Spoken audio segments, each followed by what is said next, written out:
Hi, hello. See, ஒரு 2 days முன்னாடி நம்ம ஆஸ்பிரண்ட் ஒருத்தர் நம்ம இன்ஸ்டியூட்டில் படிக்கிறவர் வந்து என்கிட்ட ஒரு டவுட் கேட்டார். என்ன கேட்டார்னா, சார் இந்த மாதிரி நான் டாப்பர்ஸ் இன்டர்வியூ வீடியோஸ் அதெல்லாம் பார்த்துட்டு இருந்தேன். அப்புறம் இன்னும் கொஞ்சம் பிளாக்ஸ் எல்லாம் பார்த்தேன். அப்படி பார்த்ததில் சத்யம் காந்தி ஆல் இண்டியா ரேங்க் 1 எடுத்தார் முன்னாடி. அவர் வந்து 100 மார்க் டெஸ்ட் ப்ரிலிம்ஸ் கொடுத்தேன்னு சொல்லியிருக்காரு. இப்போ நானும் எப்படியாவது அந்த மாதிரி ஒரு 100ஆக கொடுக்கணும். நம்ம இன்ஸ்டியூட்டில் நீங்கள் ஒரு 25 GS 5 CSAT ஃபுல் டெஸ்ட்டு தரீங்க, எல்லாம் 30 டெஸ்ட்டு, இன்னொரு 70 டெஸ்ட்டு நானும் எடுக்கணும். ஏன்னா அந்த சத்யம் காந்தி வந்து அவரோட அந்த ஸ்ட்ராட்டஜியை நான் ஃபாலோ பண்ணலான்ட்டு இருக்கேன் அப்படின்னு சொல்லி என்கிட்ட சொன்னார். ஃபைன். அதுக்கப்புறம் நான் கேட்டேன், என்ன கேட்டேன்னா, இன்ஃபேக்ட் அவர் வந்து இப்போ 2வது அட்டெம்ப்ட் எழுதுறாரு. போன அட்டெம்ப்ட் கொடுத்தாரு, கிளியர் ஆகலை ப்ரிலிம்ஸு. ஸோ அதுக்கப்புறம் நான் கேட்டேன், சரி இப்போது சத்யம் காந்தி வந்து 100 டெஸ்ட்டு கொடுத்தேன்னு ஒரு இன்டர்வியூவில் எங்கேயோ பிளாக்லேயோ வீடியோலையோ சொல்லியிருக்காரு, நீங்கள் பார்த்துருக்கீங்க, கேட்டிருக்கீங்க. பட் ஆனால் அதுக்கு என்ன கேரண்டி? 100 மார்க் டெஸ்ட் கொடுத்தா ப்ரிலிம்ஸ் கிளியர் ஆகுன்றதுக்கு என்ன கேரண்டி? ஃபஸ்ட்டு இன்னொரு விஷயம் என்ன அப்படின்னு கேட்டிங்கன்னா, 100 மார்க் டெஸ்ட் ஃபஸ்ட்டு கொடுக்கவே முடியாதுன்னு நான் அடித்து சொல்லுவேன். அதாவது நீங்கள் ஜஸ்ட்டு யோசிச்சு பாருங்கள், ஒரு மார்க் டெஸ்ட் 2 மணி நேரம் வச்சா 100 மார்க் டெஸ்ட்டுக்கு 200 ஹவர்ஸ். அதுக்கப்புறம் அந்த மார்க் டெஸ்ட் எழுதுறதுக்கு நீங்கள் வீட்டில் இருந்தோ இல்லை ரூமில் இருந்தோ இன்ஸ்டிடியூட்டுக்கு போயிட்டு திருப்பி ரிட்டர்ன் வர்ற அந்த ட்ராவல் டைம், பக்கத்தில் இருந்தாலும் தூரத்தில் இருந்தாலும் மினிமம் 1 ஹவர் போயிடும் மினிமம். அதுக்கு ஒரு 300 ஹவர்ஸ். அதுக்கப்புறம் அங்கே நீங்கள் டெஸ்ட்டு ஹாலில் உட்காந்து அதை எழுதி கம்ப்ளீட் பண்ணிவிட்டு அதுக்கப்புறம் சின்ன சின்னதாக டைம் லேக் அங்கே ஆகும். இன்கேஸ் அவங்க டிஸ்கஷன் செஷன் கொடுக்குறாங்கன்னா மினிமம் 1 ஹவர், அட்லீஸ்ட் 2-2.5 ஹவர்ஸ் ஆகிடும். ஸோ ஒரு 2 ஹவர்ஸ் டிஸ்கஷனும் சேர்த்திங்கன்னா அதில் ஒரு 200. அப்புறம் இந்த சின்ன சின்னதாக லேக் நிறைய டைம் போகும், அதில் ஒரு 100 ஹவர்ஸ். ஸோ ஆல்மோஸ்ட் ஒரு 600 hours you have to spend to right 100 mark test. அதுக்கப்புறம் அந்த 100 மார்க் டெஸ்ட் எழுதிட்டு அந்த 100 மார்க் டெஸ்ட்டையும் ஹோம்ஒர்க் பண்ணணும். அந்த கொஷின் பேப்பரை வீட்டுக்கு எடுத்துகிட்டு வந்து தெரிஞ்ச கொஷின், தெரியாத கொஷின், ஏன் தப்பு வந்துச்சு, இந்த ஆப்ஷன் என்ன, அந்த ஆப்ஷன் என்ன, அதுக்கு சின்ன ஷார்ட் நோட்ஸு, எக்ஸ்ப்ளனேஷன், இதெல்லாம் படிக்கணும். ஒரு டெஸ்ட் பேப்பர் ஹோம்ஒர்க் பண்ணுறதுக்கு எனக்கு தெரிஞ்சு நம்ம டெஸ்ட் பேப்பரை வச்சு நான் சொல்லேன் மினிமம் 3 ஹவர்ஸாவது ஆகும். ஒரு டெஸ்ட்டை ப்ராப்பராக ஹோம்ஒர்க் பண்ண மினிமம் 3 ஹவர்ஸ் ஆகும். சரிங்களா? அப்போ 100 மார்க் டெஸ்ட்டுக்கு அங்கே ஒரு 300 ஹவர்ஸ் போயிடும். அதாவது வீட்டுக்கு வந்து ஹோம்ஒர்க் பண்ணி படிக்கிறதுக்கு. அப்போது ஆல்மோஸ்ட் ஒரு 900 ஹவர்ஸ் ஆகிடுச்சு. சரிங்களா? எங்கே இருக்குது 900 ஹவர்ஸ்? You just think. 900 ஹவர்ஸ்னால் சும்மா சாதாரணம் கிடையாது. அதுக்கப்புறம் நீங்கள் மெயின்ஸுக்கு படிக்கணும், ஆப்ஷனல் படிக்கணும், மெயின்ஸ் ஒருவேளை டெஸ்ட் பேட்ச் எங்கேயா போட்டிங்கன்னா டெஸ்ட் பேட்ச் எழுதணும், எஸ்ஏ எழுதி பார்க்கணும், அப்புறம் உங்களோட பர்சனல் கேர் இருக்குது, நிறைய பர்சனல் டிஸ்டர்பன்சஸ் இருக்குது. ஸோ இப்படி இருக்கும்போது 100 மார்க் டெஸ்ட் அப்படிங்கிறது ப்ராக்டிக்கலி வயாபிளா அப்படின்னு கேட்டிங்கன்னா நான் வந்து ஒரு பிக் நோ அப்படின்னு சொல்லிடுவேன். ப்ராக்டிக்கலி வயாபிள் கிடையாது. அப்போ அவர் என்ன கேட்டார்னா, அப்போ அவர் சத்யம் காந்தி மட்டும் எப்படி 100 டெஸ்ட் எழுதினார், ஏன் என்னால் எழுத முடியாதா அப்படின்னு கேட்டார்.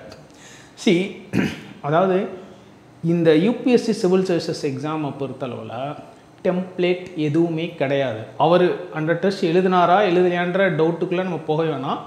எழுதிட்டாருன்னு வச்சுட்டாலும் கூட அதே 100 டெஸ்ட் நீங்களும் நானும் எழுதுனா நம்மளும் அதே மாதிரி all India rank 1 எடுத்துருன்றதுக்கு there is no guarantee. சரிங்களா?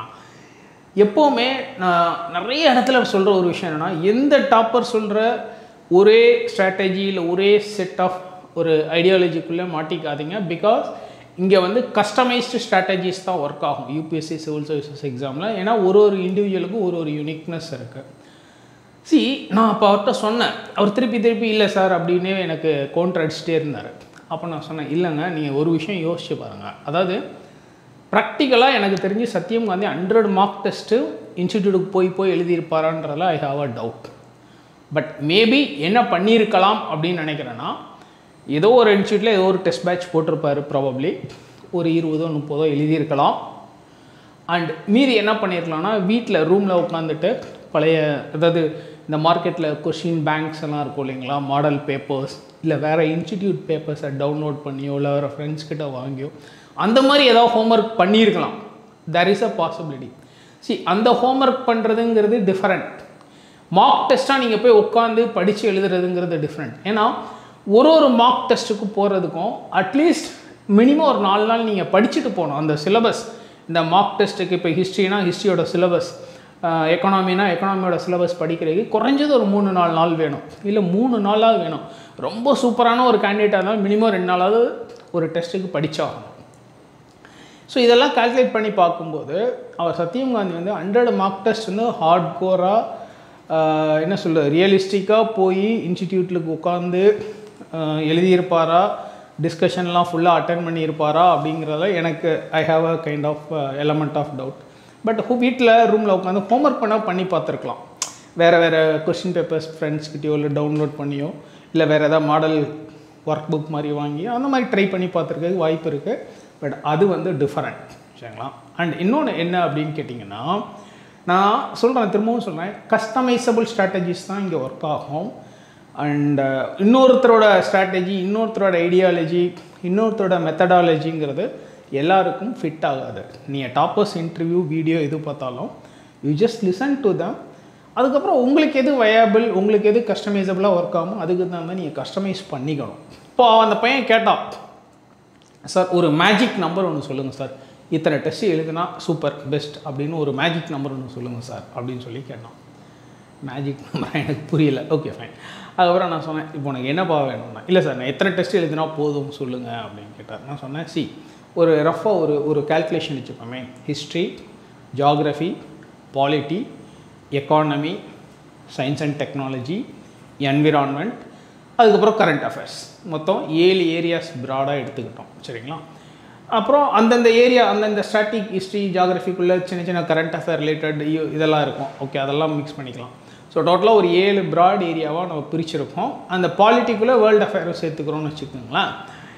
இப்போது இந்த 7 ப்ராட் ஏரியாவில் இப்போ ஃபார் எக்ஸாம்பிள் ஹிஸ்ட்ரினா ஏன்ஷியன், மிடிவல், மாடர்ன், சரிங்களா. ஜியாகிரஃபியில் ஃபிசிக்கல் ஜியாகிரஃபி இருக்குது, அதுக்கப்புறம் இந்தியன் ஜியாகிரஃபின்னு தனியாக, பேசிக் ஃபிசிக்கல் ஜியாகிரஃபி, அப்படி தனித்தனியாக பிரிக்கலாம் ஒரு இடத்துலையும். ஸோ எப்படி பார்த்தாலும் ஒரு டாப்பிக்கும் 3 டெஸ்ட் வச்சிங்கன்னா 7×3 21 டெஸ்ட்டு, 7×3 21 டெஸ்ட்டு. அதுக்கப்புறம் ஒரு 4 ஃபுல் மார்க் டெஸ்ட், இதெல்லாம் யூனிட் டெஸ்ட், செக்ஷன் டெஸ்ட்டு, ஒரு 4 ஃபுல் மார்க் டெஸ்ட். ஸோ ஜிஎஸ்ஸுக்கு அப்படின்னு ஒரு 25 டெஸ்ட்டுங்கிறது ஒரு ஒர்க்கபுள் நம்பர், ஒரு வயபிளான ஸ்ட்ராட்டஜி, ரைட். அண்ட் இதுக்கு மேலே முடியாது. ஏன்னா திரும்பவும் சொல்லலாம், ஒரு டெஸ்ட்டுக்கு நீங்கள் படிக்கணும், டெஸ்ட் பேப்பர் ஹோம்ஒர்க் பண்ணணும், இவ்வளோ டைம் நீங்கள் ஸ்பெண்ட் பண்ணால் தான் அந்த டெஸ்ட் அட்டன் பண்ணுறதுல ஒரு யூட்டிலிட்டி இருக்கும், இல்லைங்களா. ஸோ என்னை பொறுத்தளவு அந்த மேஜிக் நம்பருங்கிறது ஒரு 25 தான். ஜிஎஸ்க்கு மட்டும் சொல்லலாம். சிசாட்டுக்கு எகெயின் ஒரு 5 to 10 டெஸ்ட் இஸ் சஃபிஷியன்ட். அதுக்கு மேலே எகெயின் முடியாது. பட் நீங்கள் இன்னொன்று என்ன பண்ணலான்னா, சப்போஸ் நிறைய வெரைட்டி ஆஃப் கொஸ்டின்ஸ் ட்ரை பண்ணி பார்க்கணும் அப்படின்னீங்கன்னா, சப்போஸ் நெட்லேருந்து பழைய கொஸ்டின் பேப்பர், வேறு இன்ஸ்டிடியூட் கொஸ்டின் பேப்பர் ஃப்ரெண்ட்ஸ் யாராவது வச்சுருந்தா மேபி அது கொஞ்சம் ரூமில் ஷேர் பண்ணி கொஞ்சம் ஹோம்ஒர்க் பண்ணி பார்க்கலாம். That is possible. பட் ஆனால் ஒரு ஹார்ட் கோராக நீங்கள் இன்ஸ்டிடியூட் போய் ஒரு 2-3 இன்ஸ்டியூட் போய் இங்கே ஒரு 30 அங்கே ஒரு 40 டெஸ்ட் அப்படிலாம் எழுதுறதுங்கிறது நாட் அ சஜஸ்டபிள் ப்ரப்போசல். அது டெஃபினட்டாக நான் வந்து அந்த ஒரு ஸ்ட்ராட்டஜியை வந்து சஜஸ்ட் பண்ண மாட்டேன், ஃபேவர் பண்ணவும் மாட்டேன். அது எனக்கு தெரிஞ்சு வயபிள் கிடையாது. அண்ட் அப்படி பண்ணுறதுங்கிறது ஒரு அன்ப்ரொடக்டிவ் எஃபர்ட்டாக தான் போகும், சரிங்களா. ஸோ அந்த மேஜிக் நம்பர் வந்து ஜிஎஸ்க்கு மட்டும் சொல்கிறேன். 25 அப்படிங்கிறது ஒரு நல்ல மேஜிக் நம்பராக நமக்கு ஒர்க் அவுட் ஆகும். பட் 100 வந்து டெஃபினட்டாக மேஜிக் நம்பர் கிடையாது, சரிங்களா. ஸோ சத்யம் காந்தி வந்து 100 டெஸ்ட் எழுதிட்டாருன்னு அவர் ஒரு இன்டர்வியூவில் எங்கேயோ சொல்லியிருக்காருன்றதை வச்சுட்டு நானும் 100 டெஸ்ட் எழுதுவேன்னு நீங்கள் ஒரு கன்க்ளூஷனுக்கு, ஒரு டெசிஷனுக்கு வர்றீங்க அப்படின்னீங்கன்னா, நீங்கள் இன்னமும் சிவில் சர்வீசஸ் எக்ஸாமுக்கு ரெடி ஆகலைன்றது தான் அது காட்டுது. ஏன்னா உண்மையிலே சீரியஸாக சின்சியராக சிவில் சர்வீஸ் எக்ஸாம் ப்ரிப்பேர் பண்ணுற ஒரு கேண்டிடேட்டு அவன் ஒரு விஷயத்தை புரிஞ்சுக்கிற விதாமனே வேறையாக இருக்கும். அவன் இப்படி யோசிக்கவே மாட்டான்.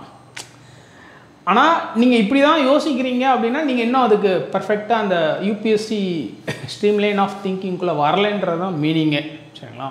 ஸோ ரொம்ப பிளைண்டாக இந்த மாதிரி ஒரு பிளாக்லேயோ இல்லை இந்த மாதிரி ஒரு டாப்பர் சொன்ன ஒரு ideology, strategy, video what ever அதை பேஸ் பண்ணி ஒரு கன்க்ளூஷன் டெசிஷனுக்கு வராதிங்க. ஏன்னா இது எதுக்காக நான் திரும்ப சொன்னால், இது வந்து நிறைய பேர் இதை ஒரு ரெஃபரன்ஸ் பாயிண்ட்டாக வச்சுக்கிட்டு அவங்கள அண்டர் எஸ்டிமேட் பண்ணிக்கிறாங்க. என்ன பண்ணிக்கிறாங்க, சத்யம் காந்தி ஆல் இண்டியா ரேங்க் 1 எடுத்தவர், அவர் வந்து ஆல் இண்டியா ரேங்க் எடுத்த ஒருத்தர் வந்து 100 டெஸ்ட் சொன்னார். ப்ராக்டிஸ் பண்ணது பத்தலை, எனக்கு பயமாக இருக்குது, எனக்கு கான்ஃபிடென்ஸ் கம்மியாக இருக்குது, நான் 20 டெஸ்ட் தான் எழுதியிருக்கேன், நான் 30 டெஸ்ட் தான் எழுதியிருக்கேன் அப்படின்லாம் பயப்படுறாங்க. அதை தான் சொன்னேன். இந்த பயம், இந்த ஆங்ஸைட்டி, இந்த ஃபியர் சைக்காசிஸ்குள்ளே மாட்டிக்காதீங்க. Based on some blogs or some வீடியோவில் கொடுக்குற டாப்பர்ஸ் கொடுக்குற ஸ்ட்ராட்டஜிஸ். ஒரு டாப்பரும் அவங்கவுங்களுக்கு கஸ்டமைசபிளாக ஒரு சில ஸ்ட்ராட்டஜிஸ் ஒர்க்கபுளாக ஆகிருக்கும். பட் ஆனால் எல்லாருக்கும் அது ஃபிட் ஆகணும்னு அவசியம் இல்லை, ஃபிட் ஆகவும் ஆகாது. சரிங்களா? இந்த ஒரு crowd psychology, crowd behaviour, mob மென்டாலிட்டின்னு ஒன்று இருக்குது. ஏன்னா இதுதான், இந்த டாப்பர் இப்படி சொன்னார், இல்லை அந்த இன்ஸ்டியூட்டில் என் ஃப்ரெண்டு படிக்கிறான், அங்கே இப்படி சொன்னாங்க, என் ரூம்மேட்டு இதை சொன்னான், அப்படி இப்படின்னு நிறையா கன்ஃபியூஸ் பண்ணிக்கிறாங்க இல்லையா. அண்ட் அதுதான் வந்து ஒரு ஃப்ரேம் ஆஃப் ரெஃபரன்ஸாக எடுத்துக்கிறாங்க. இது வந்து மாப் மென்டாலிட்டி. அண்ட் ஒரு சின்சியர் சீரியஸ் ஆஸ்பிரண்ட் வந்து இந்த மாதிரி ஒரு மாப் மென்டாலிட்டிக்குள்ளே டெஃபினட்டாக மாட்டிக்க மாட்டான். அவனுக்கு அவனை பற்றி யோசித்து அனலைஸ் பண்ணி ஒரு என்ன சொல்ல ஒரு ஒரு ஒரு இன்ஃபரன்ஸ்க்கு வர முடியும். பட் ஆனால் அது வர முடியலை அப்படின்னா அவன் இன்னும் பர்ஃபெக்டாக சீரியஸாக ரெடி ஆகலை அப்படிங்கிறது தான் நான் சொல்ல வர விஷயம். ஸோ இந்த மாதிரி இதில் don't get carried away, right? நீங்கள் யோசிங்க, உங்களுக்கு எது ஒர்க்கபிள், உங்களுக்கு எது வயபிள், உங்களுக்கு எது கஸ்டமைஸ் பண்ணிக்கணும், எப்படி கஸ்டமைஸ் பண்ணிக்கணுங்கிறத நீங்கள் முடிவு பண்ணுங்கள். ஈவன் நான் சொல்கிற அந்த மேஜிக் நம்பர் 25ங்கிறதுமே மேபி ஒரு சிலருக்கு ஒர்க்கபிளாக இல்லாமல் கூட போகலாம். நான் அதை மறுக்கலை, I don't deny that. But again it's up to you to fix a magic number, right? But 25ங்கிறது ரொம்ப ஐடியலாக இருக்கும் based on my experience, right? And அதனால தான் எப்போவுமே நம்ம டெஸ்ட் பேட்சில் வந்து நாங்கள் சில விஷயங்கள் எப்போவுமே ரொம்ப பிரின்சிபிள்டாகவே வச்சுருக்கோம். இந்த க்ரௌடை அட்ராக்ட் பண்ணிடணுன்றதுக்காக 80 test, 70 test, 50 test, 60 test, 10,000 question, 3,000 ரூபா ஃபீஸு, 4,000 ரூபா ஃபீஸு, ஓடிவா இந்த இந்த இந்த க்ரௌட் சைக்காலஜி, மாப் மென்டாலிட்டிக்குள்ளே போகக்கூடாதுங்கிற நாங்கள் எப்போவுமே கிளியராக இருக்கோம் இன்ஸ்டியூட்டில். நாங்கள் எப்போவுமே அட்வர்டைஸ் பண்ணும்போது 25 ஜிஎஸ் டெஸ்ட் அவ்வளோ, ஒரு 5 சிசெட் ஃபுல் மார்க் டெஸ்ட், இதுக்கு மேலே கிடையாதுன்னு தான் சொல்லுவோம். அண்ட் ஒரு சிலர் வந்து இவர் என்ன ரொம்ப கம்மியாக கொடுக்குறாரு ஆனால் சார்ஜ் அதிகமாக வாங்குறாரு, அங்கே பாருங்கள் நிறைய டெஸ்ட்டு கொடுக்குறாங்க சார்ஜ் கம்மியாக வாங்குறாங்க அப்படின்லாம் கம்பேர் பண்ணிலாம் என்கிட்ட நிறைய பேர் கேட்டிருக்காங்க, பேசியிருக்காங்க. பட் எனக்கு ஐ டோன்ட் கேர், அவங்க கம்பேர் பண்ணுறதுல ஐ டோன்ட் கேர். ஆனால் நம்ம இன்ஸ்டியூட்டில் வி ஹேவ் ஒரு ஐடியாலஜி, இப்படி கொண்டு போனால் நல்லாயிருக்கும், ஸ்டூடெண்ட்ஸ்க்கு இது தான் ஒர்க்கபிளாக இருக்கும், வயபிளாக இருக்கும்னு based on our experience fix பண்ணி வச்சுருக்கோம். ஸோ அதனால் நாங்கள் எப்போவுமே இந்த ஸ்டூடெண்ட்ஸ் அட்ராக்ட் பண்ணுறதுக்காக நம்பர் ஆஃப் டெஸ்ட்டை ஏற்றி ஃபீஸை குறைச்சி க்ரௌடு புல் பண்ணுற அந்த டெக்னிக் எப்போவுமே யூஸ் பண்ண மாட்டோம். அண்ட் ஏன் அப்படின்னு கேட்டிங்கன்னா, ஒர்க்கபிள் வயபிள் ஸ்ட்ராட்டஜிங்கிறது 25 டெஸ்ட்டு தான். மேபி ஒரு சிலருக்கு 25 விட கம்மியாக எழுதினா கூட போதும்னா that is fine, I don't deny that, அது அவங்கவுங்களோட கம்ஃபர்ட் ஜோன். பட் அட்லீஸ்ட் 25ங்கிறது ஒரு நல்ல நம்பர், நல்ல ஒரு மேஜிக் நம்பர், சரிங்களா? ஸோ அதனால் நீங்கள் அந்த மாப் மென்டாலிட்டிக்குள்ளே மாட்டிக்காதீங்க. That's it, it's for your own goodness. Wish you all the very best. Thank you.